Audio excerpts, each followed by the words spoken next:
नमस्कार, मैं सौरभ। आज हम भारतीय भूगोल में भारत की भौगोलिक स्थिति को समझेंगे। तो देखिए,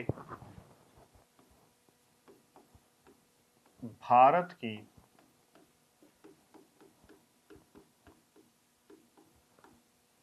भौगोलिक स्थिति। तो आइए समझने का प्रयास करते हैं कि विश्व के ग्लोब में भारत की स्थिति क्या है। तो देखिए, हम ये मानते हैं कि पृथ्वी है, ठीक है, और पृथ्वी के बीचों बीच एक रेखा है जिसे कहा जाता है विषुवत रेखा। क्या कहते हैं? विषुवत रेखा, जिसे आप 0 डिग्री अक्षांश भी कहते हैं। तो 0 डिग्री अक्षांश के ऊपर है उत्तरी गोलार्ध, नीचे है दक्षिणी गोलार्ध, और इसी जो लाइन खड़ी है, जो वर्टिकल है, इसे कहते हैं 0 डिग्री देशांतर। क्या कहते हैं? 0 डिग्री देशांतर। तो 0 डिग्री देशांतर जो है भारत उसके पूर्व में है और अक्षांश के उत्तर में है। तो अगर आप देखेंगे तो भारत की स्थिति आपको यहां दिखाई देगी इस प्रकार से। जब भी आप ग्लोब देखेंगे तो ग्लोब में भारत आपको 0 डिग्री देशांतर के पूर्व में और 0 डिग्री अक्षांश के उत्तर में दिखाई देगा। तो अगर आपसे पूछे भारत की ग्लोब में स्थिति, तो भारत की ग्लोब में स्थिति क्या है? उत्तरी पूर्वी गोलार्ध।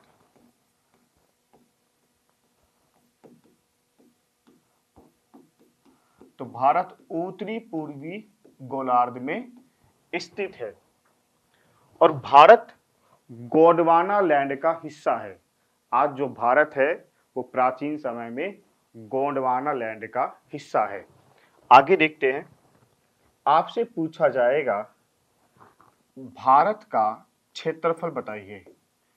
तो भारत का कुल क्षेत्रफल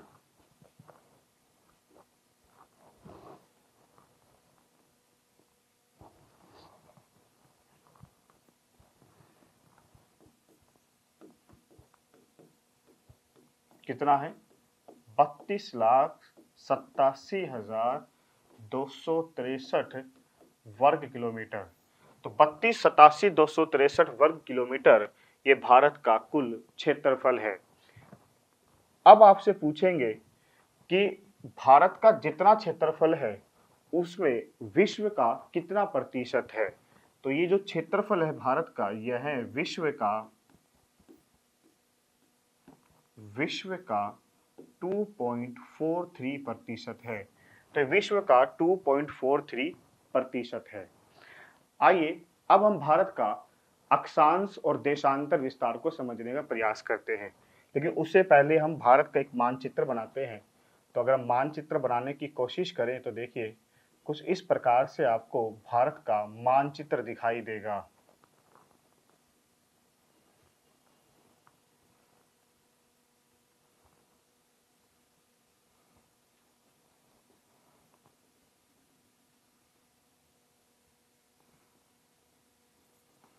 तो इस प्रकार से आपको भारत का कुछ मानचित्र सा दिखाई देगा। माना कि वैसा नहीं बन पाया, लेकिन मैंने प्रयास की है। तो देखिए, अब आपसे क्या पूछे जाएंगे एग्जाम में? भारत का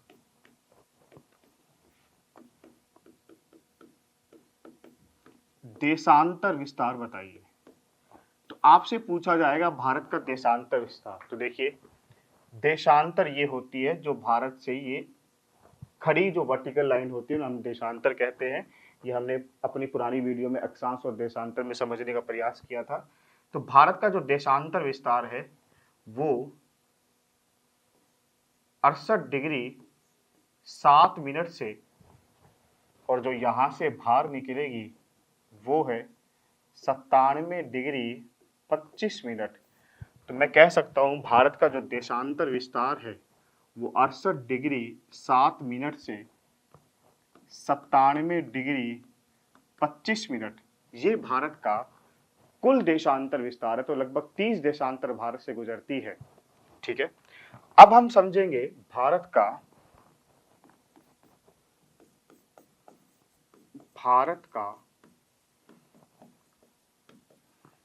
अक्षांशीय विस्तार। तो भारत का जो अक्षांशीय विस्तार है वो देखो क्या है, ये भारत का अक्षांशीय विस्तार है। तो 8 डिग्री 4 मिनट से 37 डिग्री 6 मिनट। तो ये भारत का क्या है, अक्षांशीय विस्तार है। तो 8 डिग्री 4 मिनट से लेकर 37 डिग्री 6 मिनट, ये भारत का अक्षांशीय विस्तार है। लेकिन ये जो अक्षांशीय विस्तार है ये मुख्य भूमि का है। कौन सा है, मुख्य भूमि का।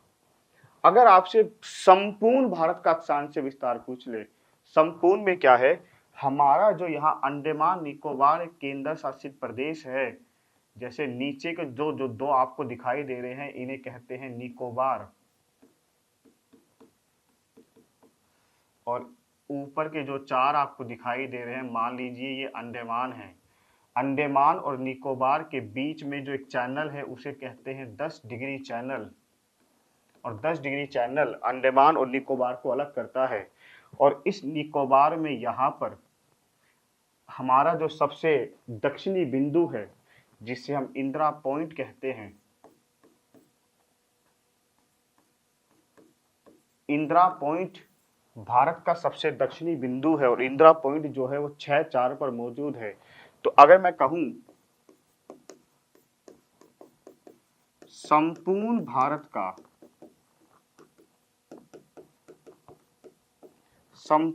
भारत का अक्षांशीय विस्तार बताइए, तो संपूर्ण भारत का अक्षांशीय विस्तार आ जाएगा 6 डिग्री 4 मिनट से 37 डिग्री 6 मिनट। मतलब 6-4 पर हमारा इंदिरा पॉइंट मौजूद है, तो संपूर्ण भारत का अक्षांशीय विस्तार हो गया है।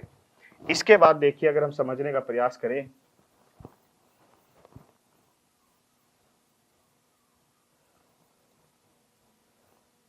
तो आपसे पूछा जाएगा कर्क रेखा के बारे में। तो देखिए, कर्क रेखा भारत के बीचों बीच से गुजरती है, बिल्कुल बीचों बीच से गुजरती है। तो देखिए, भारत के बीचों बीच से कौन सी रेखा गुजरती है, तो आप क्या बताएंगे, कर्क रेखा। तो कर्क रेखा भारत के बीचों बीच से गुजरती है। तो अब भारत के बीचों बीच से गुजरती है तो आपसे पूछा जाएगा 4 ऑप्शन देकर बताइए भारत के इनमें से किस राज्य से नहीं गुजरती, तो हमें वो राज्य पता होना चाहिए। तो भारत के 8 राज्यों से कर्क रेखा गुजरती है। तो 8 राज्य कौन कौन से हैं, सबसे पहले प्रवेश करेगी गुजरात में, गुजरात के बाद ये प्रवेश करती है राजस्थान में, राजस्थान एक मध्य प्रदेश है, मध्य प्रदेश के अलावा ये छत्तीसगढ़ में भी जाती है, छत्तीसगढ़ के अलावा ये झारखंड में भी जाती है। 5 नंबर 6 ये पश्चिम बंगाल में भी जाती है।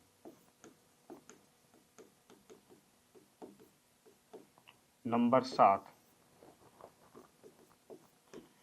पश्चिम बंगाल के बाद ये जो कर्क रेखा ये बांग्लादेश में जाती है, फिर दोबारा भारत में प्रवेश करती है, और त्रिपुरा और त्रिपुरा के बाद नंबर 8 जो है वो है मिजोरम। तो ये वो 8 राज्य हैं जिनसे कर्क रेखा गुजरती है। इन 8 के अलावा कोई भी ऑप्शन दिखाई दे तो आप समझ जाइए कि वहां से कर्क रेखा नहीं गुजरती है। तो 8 राज्य है गुजरात, राजस्थान, मध्य प्रदेश, छत्तीसगढ़, झारखंड, पश्चिम बंगाल, त्रिपुरा, मिजोरम।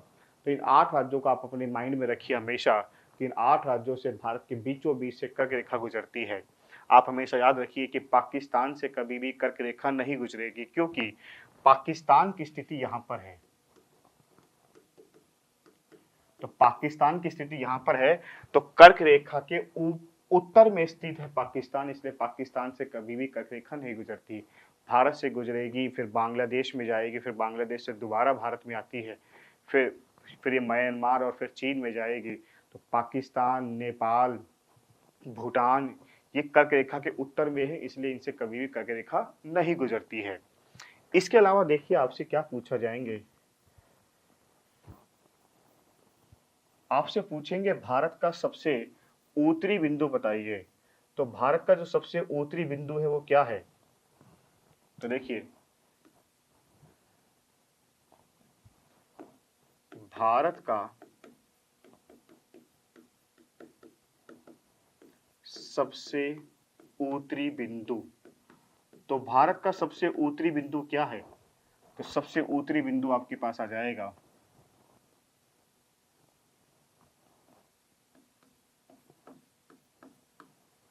इंद्राकोल।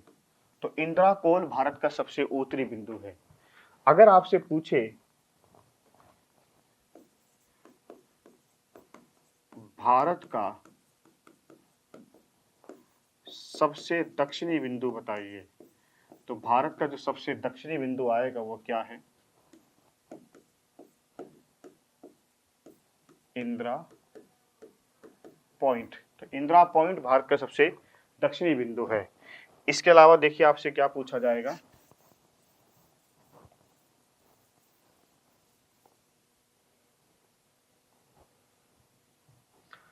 उत्तर से दक्षिण की लंबाई बताइए। जैसे उत्तर से दक्षिण तक ये भारत की जो लंबाई है ना, उत्तर से दक्षिण की लंबाई, तो उत्तर से दक्षिण की लंबाई क्या है?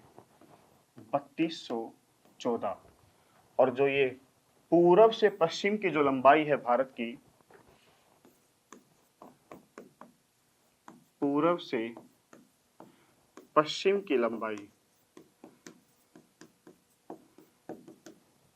तो पूरब से पश्चिम की लंबाई क्या है भारत की? हम बता देंगे 2933 किलोमीटर।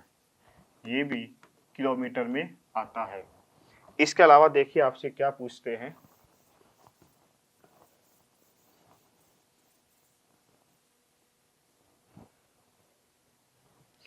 भारत का जो स्थलीय सीमा है, स्थलीय सीमा की लंबाई बताइए। जैसे मान लीजिए ये पूरा का पूरा आप जो देख रहे हैं भारत की स्थलीय सीमा है, तो आपसे भारत की स्थलीय सीमा की लंबाई पूछता है। तो भारत की स्थलीय सीमा की लंबाई कितनी है? स्थलीय सीमा की लंबाई, तो स्थलीय सीमा की लंबाई आ जाएगी 15200 किलोमीटर। तो हम मान के चलते हैं कि 15200 किलोमीटर ये भारत की स्थलीय सीमा की लंबाई है। और जो भारत की जलीय सीमा की लंबाई है, ठीक है, ये जैसी जलीय सीमा है ये सारी, तो भारत की जो जलीय सीमा है ना, तो जलीय सीमा की लंबाई कितनी है भारत की? जलीय सीमा की लंबाई, तो भारत की जलीय सीमा की लंबाई आ जाएगी 6100 किलोमीटर। तो ये जलीय सीमा की लंबाई भारत की है 6100 किलोमीटर। लेकिन जो 6100 किलोमीटर है ये मुख्य भूमि की है। तो भारत की मुख्य भूमि की जलीय सीमा है 6100 किलोमीटर। अगर आपसे पूछता है संपूर्ण भारत की जलीय सीमा बताइए, संपूर्ण में मतलब है जैसे अंडमान निकोबार है, यहाँ पर मौजूद है लक्षद्वीप, है ना, मिनिकॉय, तो ये जो जितने भी हमारे द्वीप है इन सब की अगर हम जलीय सीमा जोड़ दे सबकी, तो फिर भारत के पास जो जलीय सीमा आ जाएगी वो है 7516 किलोमीटर। तो 1600 किलोमीटर ये संपूर्ण भारत की जलीय सीमा है। तो 7516 भारत की संपूर्ण जलीय सीमा आ जाएगी। और जो मुख्य भूमि की पूछे तो बताएंगे 6100 किलोमीटर है। इसके अलावा देखिए आपसे ये पूछते हैं कि बताइए कितने राज्य हैं जो भारत की जलीय सीमा बनाते हैं। तो देखिए भारत के ऐसे 9 राज्य हैं, यहां मौजूद है गुजरात, यहां मौजूद है महाराष्ट्र, यहाँ छोटा सा राज्य है गोवा, यहाँ एक राज्य है कर्नाटक और यहाँ है केरल। यहाँ मौजूद है तमिलनाडु, यहाँ मौजूद है आंध्र प्रदेश, यहाँ मौजूद है उड़ीसा और यहाँ मौजूद है पश्चिम बंगाल। तो भारत के 9 राज्य हैं जो जलीय सीमा बनाते हैं और 9 राज्यों में 5 पश्चिमी घाट पर है, 4 पूर्वी घाट पर है।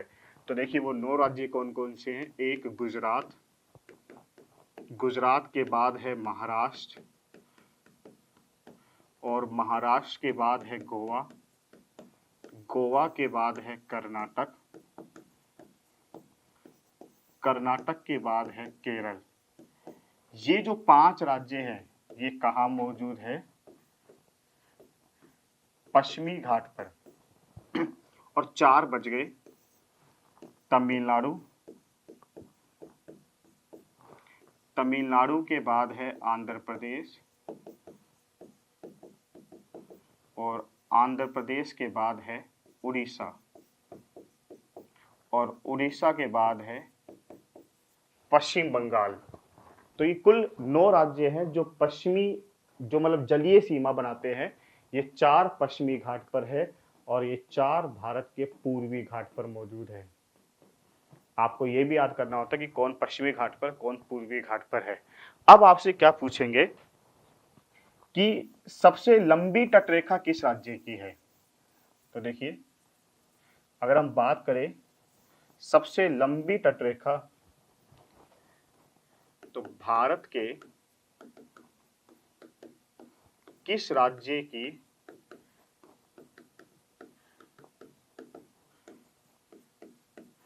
सबसे लंबी तटरेखा, तो सबसे लंबी तटरेखा किस राज्य की है मेरे प्यारे बच्चों, तो आप बता देंगे गुजरात। तो गुजरात राज्य की सबसे लंबी तटरेखा है। गुजरात के बाद आता है आंध्र प्रदेश, ठीक है। और सबसे कम जो तटरेखा है वो किसकी है, तो आप बता देंगे गोवा की सबसे कम तटरेखा है।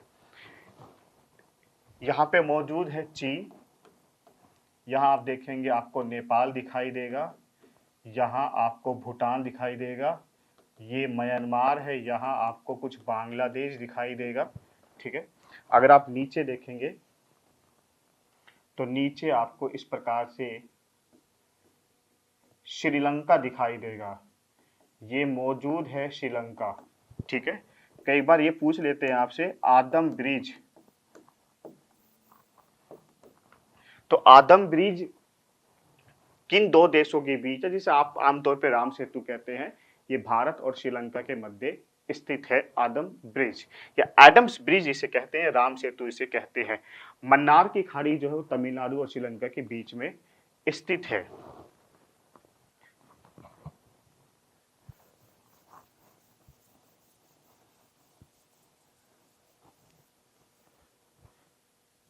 आप एक आखिरी पॉइंट समझे, वो आखिरी पॉइंट क्या, देखिए भारत की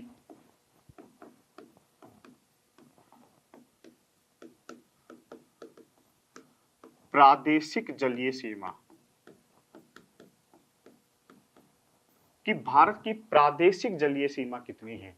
तो आप हमेशा याद रखिए कि भारत की जो प्रादेशिक जलीय सीमा है वो 12 समुद्री मील है। कितनी है, 12 समुद्री मील। मतलब भारत की जो तट रेखा है यहां से आप मान लीजिए ये 12 समुद्री मील है, तो जो तट रेखा, जो आधार रेखा होती है वहां से, जैसे मान लीजिए यहां तक ये 12 समुद्री मील है, तो ये जो पानी है इस पूरे पानी पर भारत का अधिकार होता है। तो इसे कहते हैं प्रादेशिक जलीय सीमा। फिर 12 से 24 आता है, फिर 24 से आप 200 समुद्री मील तक जाइए। तो इस प्रकार से कानून बना रखे हैं जिसे कहते हैं अनक्लोज लॉज, उसके अनुसार ही बताया गया है। तो भारत की आप प्रादेशिक जलीय सीमा, मतलब ये जो पानी है इसमें संपूर्ण अधिकार पूरे मतलब भारत का है। तो भारत की जो प्रादेशिक जलीय सीमा है वो 12 समुद्री मील है। कई बार आपसे एग्जाम में पूछ लेते हैं एक समुद्री मील कितना है, तो एक समुद्री मील होता है 1800 मीटर, या मैं कह दूं 1.8 किलोमीटर। तो एक समुद्री मील जो होता है वो 1.8 किलोमीटर होता है। जो भारत की प्रादेशिक जलीय सीमा कितनी है, आप बता देंगे 12 समुद्री मील। नमस्कार, मैं Tulsiram SK books and SK coaching के एडिटिंग एंड टीचिंग स्टाफ से हूं। जो बच्चे MR की तैयारी कर रहे हैं उनके लिए SK बुक्स लेकर आया है ये गाइड तथा ये पेपर सेट। MR की संपूर्ण जानकारी के लिए इस बुक पर ये जो QR कोड दे रखा है, यहाँ से आप संपूर्ण जानकारी प्राप्त कर सकते हैं इस QR कोड को स्कैन करके। पहले MR की एक ही एग्ज़ाम हुआ करती थी, इस बार MR INET के रूप में 2 स्टेज में इसकी एग्ज़ाम होगी। फर्स्ट स्टेज के लिए ही ये गाइड बनाई गई है और फर्स्ट स्टेज के लिए ही ये पेपर सेट तैयार किया गया है। देखिए ये गाइड है, इसमें तीनों ही सब्जेक्ट गणित, विज्ञान और सामान्य ज्ञान, इन तीनों ही सब्जेक्ट को शामिल किया गया है और तीनों ही सब्जेक्ट इसमें लेटेस्ट पैटर्न के अनुसार विथ थ्योरी ऑब्जेक्टिव क्वेश्चंस इसमें आपको मिलेंगे। मैथ में जो सॉल्यूशन दे रखा है वहाँ शॉर्टकट ट्रिक्स भी आपको देखने के लिए मिल जाएंगी इस बुक में, क्योंकि MR का जो पेपर है उसमें जनरल अवेयरनेस से 25 क्वेश्चंस पूछे जाते हैं, मैथ और साइंस को मिलाकर 25 क्वेश्चंस पूछे जाते हैं। इस प्रकार से टोटल 50 क्वेश्चन एग्जाम में पूछे जाते हैं। इस गाइड में 4 मॉडल पेपर दे रखे हैं, जिन मॉडल पेपर से आपको देखकर ये पता चल जाएगा कि एग्ज़ाम में किस प्रकार के क्वेश्चंस आएंगे, किस प्रकार का पैटर्न एग्ज़ाम का होगा। इस गाइड में हमने जो MR की पहले जितनी भी एग्ज़ाम हुई हैं नेवी की, उनसे क्वेश्चंस लिए गए हैं, उनसे क्वेश्चन लिए हैं तथा वहाँ से भी क्वेश्चंस उठाए हैं जहाँ से नेवी MR में क्वेश्चंस उठाए जाते हैं, वहाँ से भी तीनों ही सब्जेक्ट के क्वेश्चंस इसमें संकलित किए गए हैं। तो ये जो गाइड है ये लेटेस्ट पैटर्न और सिलेबस के अकॉर्डिंग तैयार की गई बुक है। बात करते हैं पेपर सेट के बारे में। ये पेपर सेट है, इसमें कुल 57 पेपर्स दे रखे हैं जो अभ्यास की दृष्टि से इम्पोर्टेंट है ये पेपर सेट। देखिए ये जो गाइड और पेपर सेट है ये SK books and SK coaching का लगभग 50 वर्षों का अनुभव है, उस अनुभव के अनुसार ही तैयार किया गया है। एग्जाम्पल के लिए आप NERGD का जो एग्ज़ाम हुआ है हाल ही में अप्रैल में NERGD का, उसका हमने अलग से वीडियो बनाकर डाला है कि हमारी बुक्स हैं उनमें से 85% से 95% तक के क्वेश्चंस हमारी बुक से मिले हैं। तो वहाँ आप इसकी जानकारी प्राप्त कर सकते हैं, देख सकते हैं। हमारा ऑफलाइन कोचिंग संस्थान भी है। ऑफलाइन कोचिंग संस्थान का अपना महत्व होता है। हमारा ऑफलाइन कोचिंग संस्थान है उसका 100% रिजल्ट रहता है। तो आप ऑफलाइन कोचिंग करना चाहते हैं तो उसके लिए 9881201597 पर कॉल करके संपूर्ण जानकारी प्राप्त कर सकते हैं।